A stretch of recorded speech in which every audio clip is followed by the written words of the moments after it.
Nawaz Sharif general Zia اور general Jilani کی پیداوار، جنرل حمید گل نے تربیت کی۔ ضیاء اور مشرف نے اپنی مقبولیت کا اندازہ کرنے کے لیے کیا اقدامات کیے؟ مظہر عباس کا کالم۔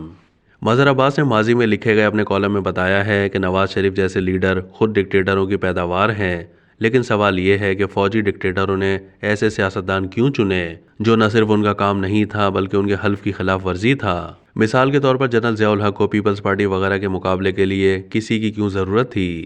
ان کا کام تو یہ تھا کہ 90 دن میں الیکشن کرواتے اور فوجوں کو کہتے کہ بیرکس میں واپس چلی جائیں۔ اسی طرح مشرف 9 سال کیوں رہ گئے؟ ان کا مسئلہ نواز شریف سے تھا۔ ان کے کمانڈروں نے انہیں ہٹا کر منتخب پارلیمنٹ بھی ختم کر دی۔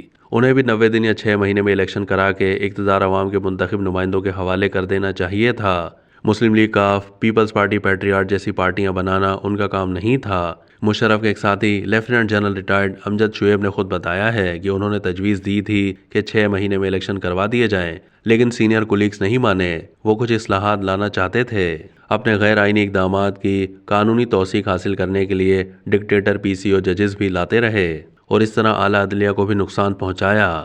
ضیاء اور مشرف دونوں نے اپنی مقبولیت کا اندازہ کرنے کے لیے 1981 اور 2001 میں ریفرنڈم کرائے۔ عوام نے انہیں مسترد کر دیا، لیکن انہوں نے خود کو 90% اکثریت کے ساتھ فاتح قرار دیا۔ نواز شریف جنرل ضیاء الحق اور جنرل جیلانی کی پیداوار تھے۔ بعد میں ISI کے سابق سربراہ جنرل حمید گل نے ان کی تربیت کی۔ کیا ان تینوں کے پاس اس کا کوئی جواز تھا؟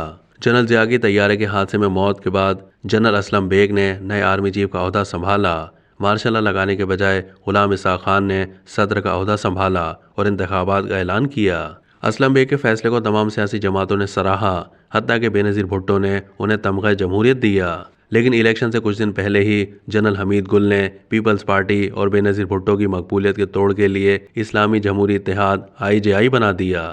سوال یہ ہے کہ جنرل اسلم بیگ نے جنرل حمید گل کے خلاف کارروائی کیوں نہیں کی؟ حمید گل ہمیشہ اپنے فیصلے کا دفاع کرتے رہے، لیکن یہ ہماری سیاسی تاریخ میں اچھا نہیں رہا۔ اسٹیبلشمنٹ نے پہلے وزیر اعظم کے خلاف عدم اعتماد کے لیے IJI کو استعمال کیا اور پھر 1990 کے الیکشن میں، جنہیں کئی سال بعد اصغر خان کیس میں سپریم کورٹ نے دھاندلی زدہ قرار دیا۔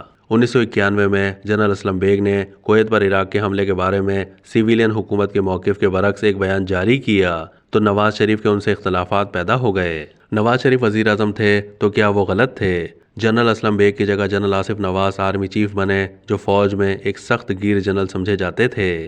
اب تک کے لیے اتنا ہی۔ مزید معلومات کے لیے ڈیلی جنگ کے YouTube چینل کو سبسکرائب کیجیے۔